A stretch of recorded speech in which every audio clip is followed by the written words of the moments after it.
Ako si Trish, 16 na taong gulang, isang estudyante na naligaw ng landas. Ito ang aking kwento.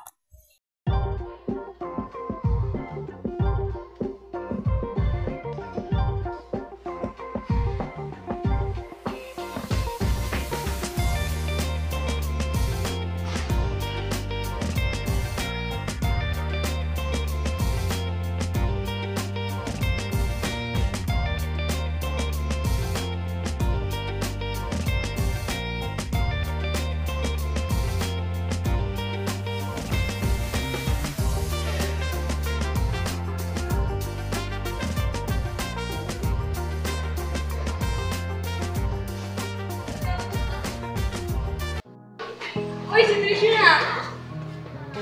Trish! May papakilala ka pala ako sa'yo. Ito si Carl. Wait, parang pamilyar siya sa akin ah. Ikaw pala yung nakapagkaan ko kanina. Nice to meet you again. Pwede ba kitang yayain mamaya? Sige, pwede naman. Trish, narinig ko kasi usapan niyo ng nanay mo na bawal na pa daw mag-vlog. Yan din. Sino ba yan? Basta! Sinabihan na kita. Sa kagustuhan kong magkanobyo, ay agad kong sinagot si Carl, kahit labag na ito sa utos ng aking inay.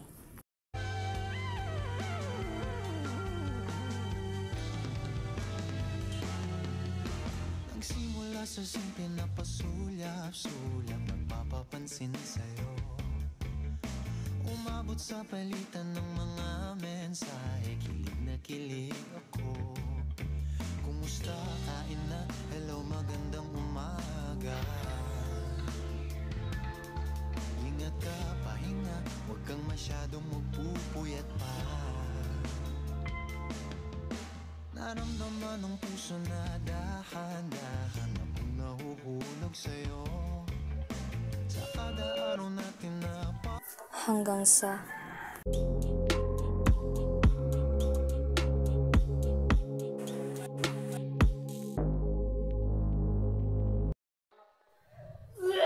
ang aming pag-ibigan ay nagbunga. Di ko mawari kung anong aking gagawin, kung paano ko ito sasabihin kay inay.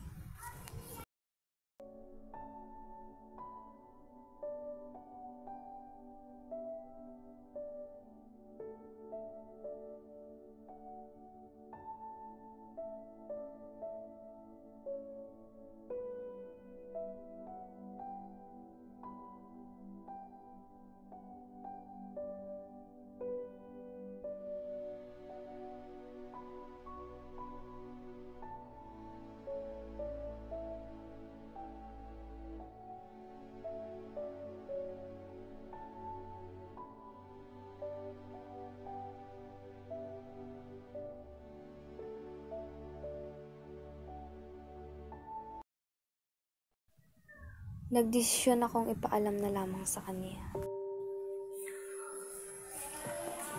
Nandito ka na pala.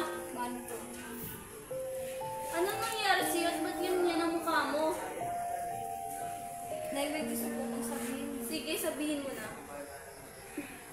Nay, buntis ko. Ano? Buntis ka? Buntis ka? Wala kang hiya! Nay, sorry. Ilang beses na kitang pinayuhan! Ngunit hindi ka nakinig! Saan ba ako nagkulang? Wala akong anak na hariparot!